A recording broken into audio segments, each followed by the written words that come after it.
Es interesante. La palabra apócrifos quiere decir para nosotros textos dudosos. No merecen ser creídos, no son creíbles. Por lo tanto, en el mundo antiguo, los textos religiosos tenían muchos informes de ángeles y el hecho de que esos informes dejaron de ser entregados como oficiales no significa que desaparecieran.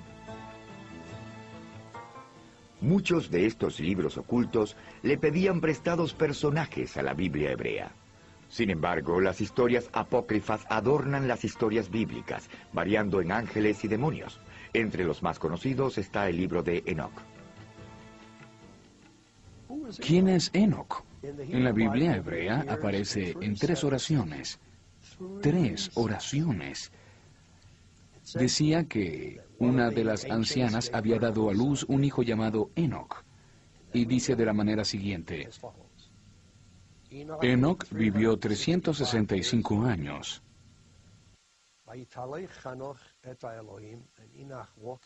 Enoc caminó con Dios y luego él ya no era nadie. Dios se apoderó de él. Es un pasaje muy extraño. Aparte de esa pequeña referencia en el Génesis 5:24 que dice que Enoc fue llevado al cielo por Dios, una verdadera abundancia espectacular de literatura mística surge donde los ángeles juegan un papel muy importante. En el primer libro de Enoc, las mujeres terrenales llamaban la atención no esperada de los ángeles lujuriosos. Dios se molesta cuando esos ángeles husmean y seducen a las mujeres.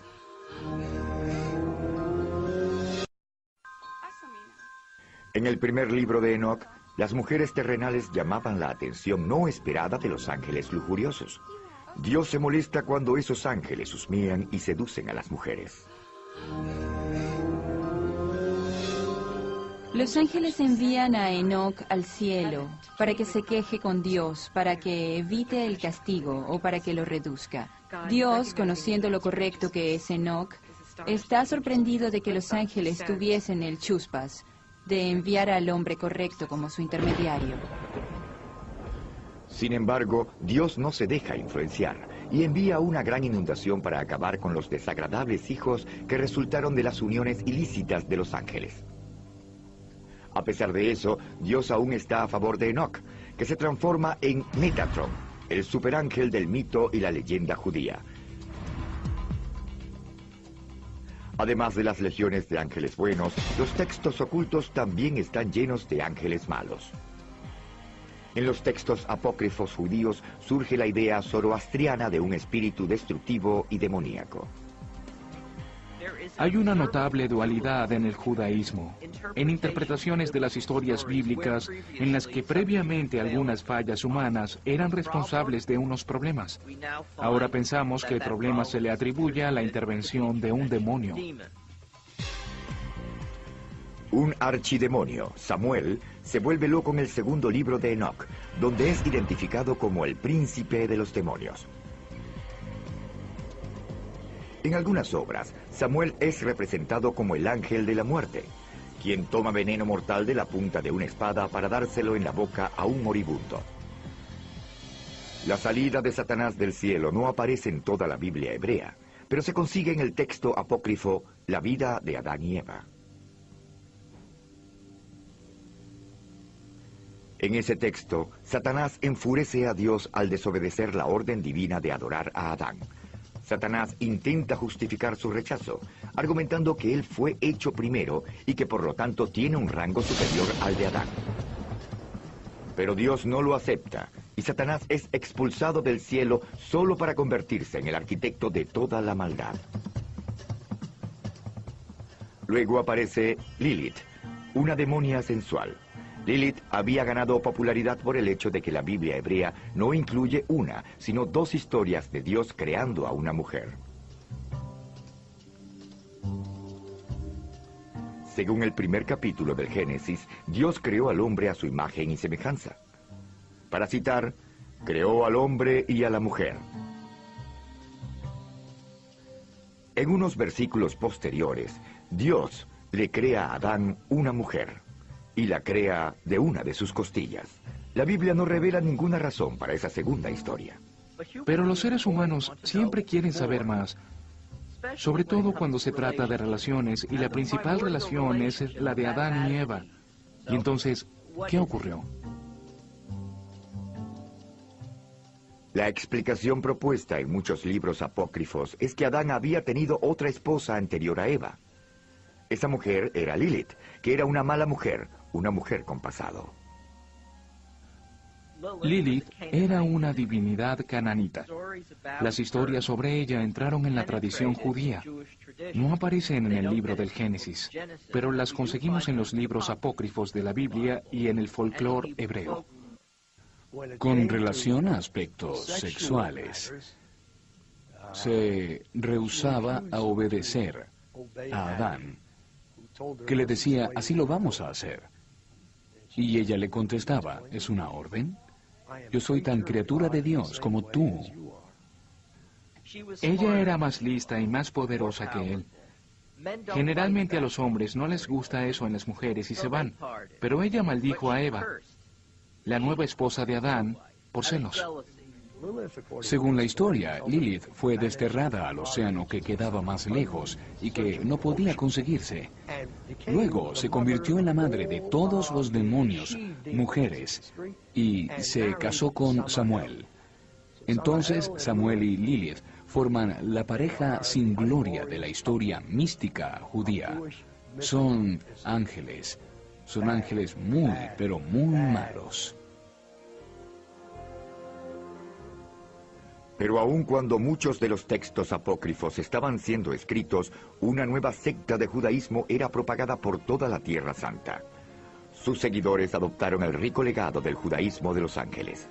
Sin embargo, llevaron a esos ángeles por nuevas direcciones y siguieron su propio camino como cristianos.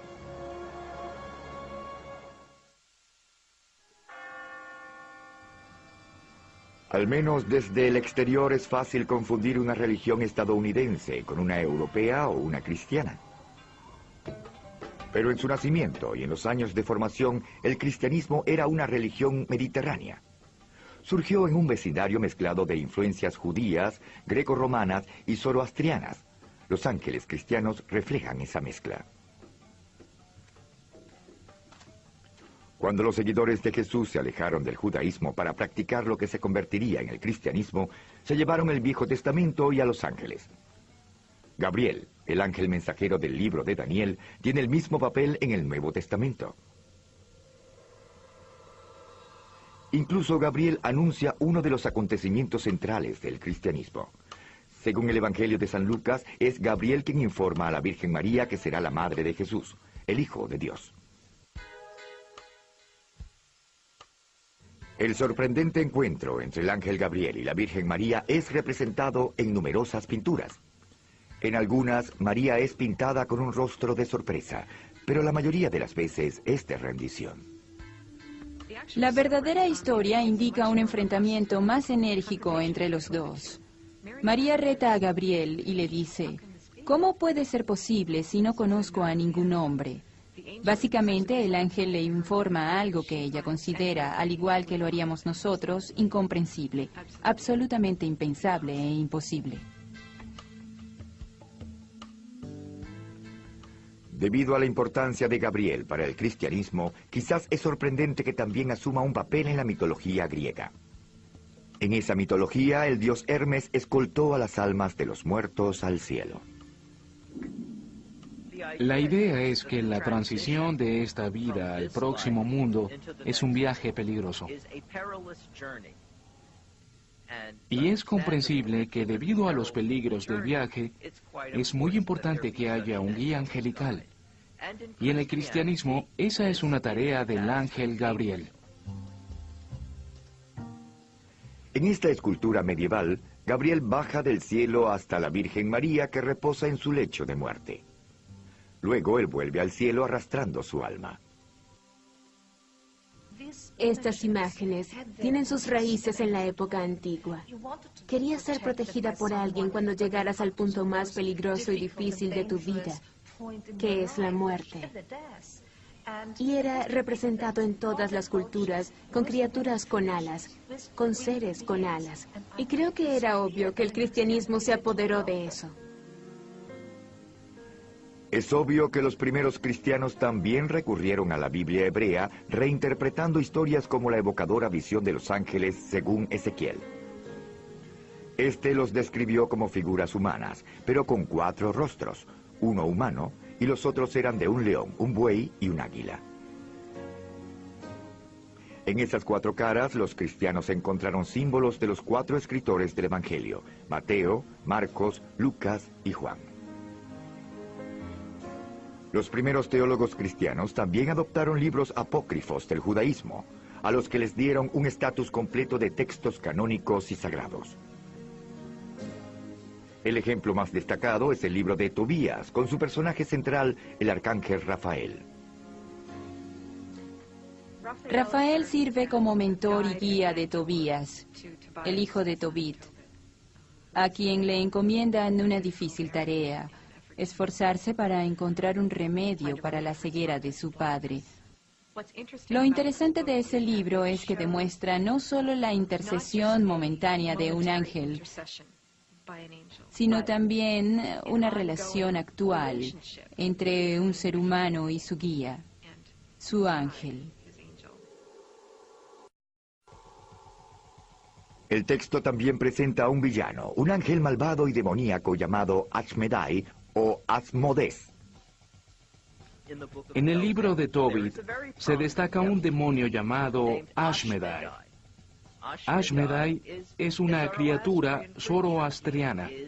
De hecho, es una encarnación Angra Mainyu, el demonio de la ira, porque es lo que reina entre los demonios. El vicio causado por el espíritu destructivo es la furia. De esta proviene todo lo demás. Los ángeles malos como Ashmedai y el destacado Satanás tienen otra función en el cristianismo, diferente a la que tenían en el judaísmo. A medida que el tiempo pasa, Satanás asume una función mucho más negativa y mucho más diabólica. Es pues cuando Satanás pasa de ser el abogado acusador del cielo a la fuerza del mal que actúa contra Dios. El Satanás cristiano es irremediablemente malo. En el Nuevo Testamento, Satanás es denunciado de principio a fin. El encuentro más importante entre Dios y Satanás está descrito en el libro del Apocalipsis.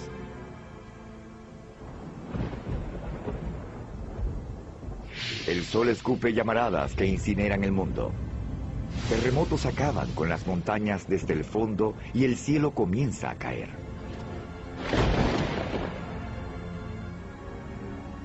Miguel conduce un ejército de ángeles de Dios contra Satanás y sus hordas de ángeles destructivos. Satanás y sus seguidores, según el libro del Apocalipsis, al fin son castigados y arrojados hacia el abismo. Luego solo los buenos sobreviven y Dios y su gente resultan triunfantes. La visión cristiana del momento final incluye un juicio final. Generalmente se muestra a Miguel sosteniendo balanzas, que simboliza el peso de las almas y su destino, ya sea en el infierno o en el cielo.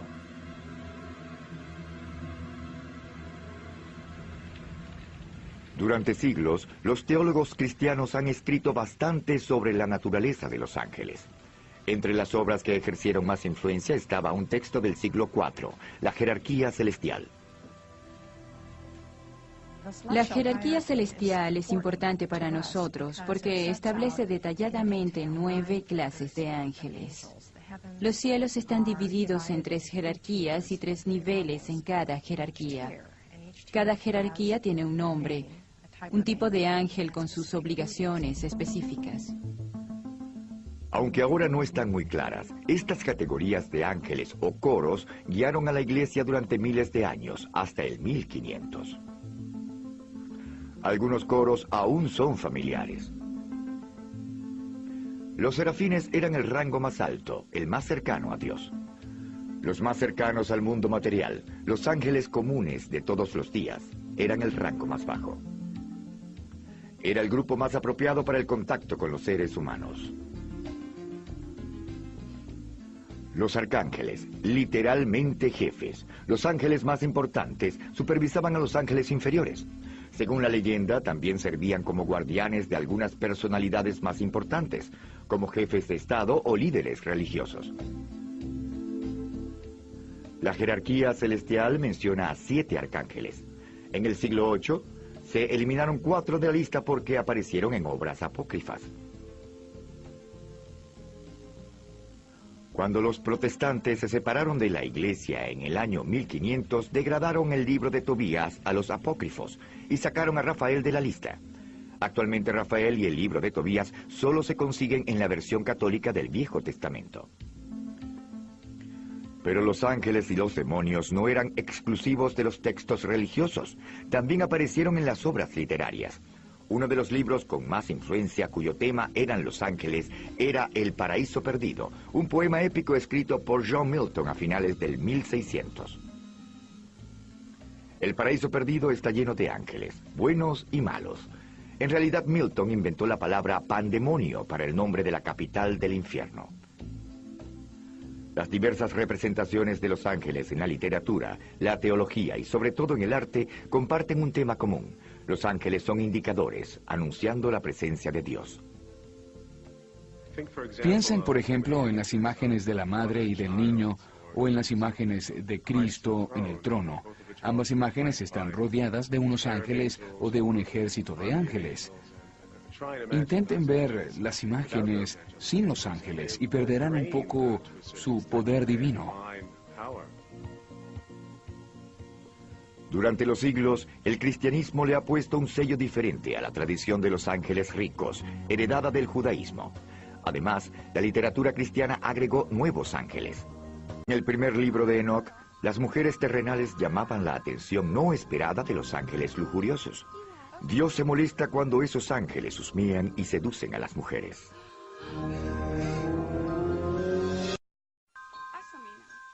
En el primer libro de Enoc, las mujeres terrenales llamaban la atención no esperada de los ángeles lujuriosos. Dios se molesta cuando esos ángeles husmean y seducen a las mujeres. Los ángeles envían a Enoc al cielo para que se queje con Dios, para que evite el castigo o para que lo reduzca. Dios, conociendo lo correcto que es Enoc, está sorprendido de que los ángeles tuviesen el chuspas de enviar al hombre correcto como su intermediario. Sin embargo, Dios no se deja influenciar y envía una gran inundación para acabar con los desagradables hijos que resultaron de las uniones ilícitas de los ángeles. A pesar de eso, Dios aún está a favor de Enoc, que se transforma en Metatron, el superángel del mito y la leyenda judía y hebrea. Sin embargo, las historias apócrifas adornan las historias bíblicas, variando en ángeles y demonios. Entre los más conocidos está el libro de Enoc.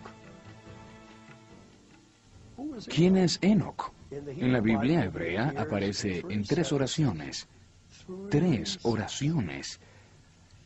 Decía que una de las ancianas había dado a luz un hijo llamado Enoc. Y dice de la manera siguiente: Enoc vivió 365 años.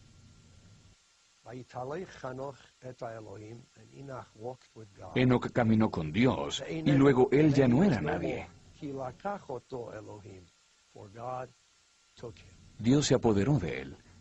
Es un pasaje muy extraño. Aparte de esa pequeña referencia en el Génesis 5:24 que dice que Enoc fue llevado al cielo por Dios, una verdadera abundancia espectacular de literatura mística surge donde los ángeles juegan un papel muy importante.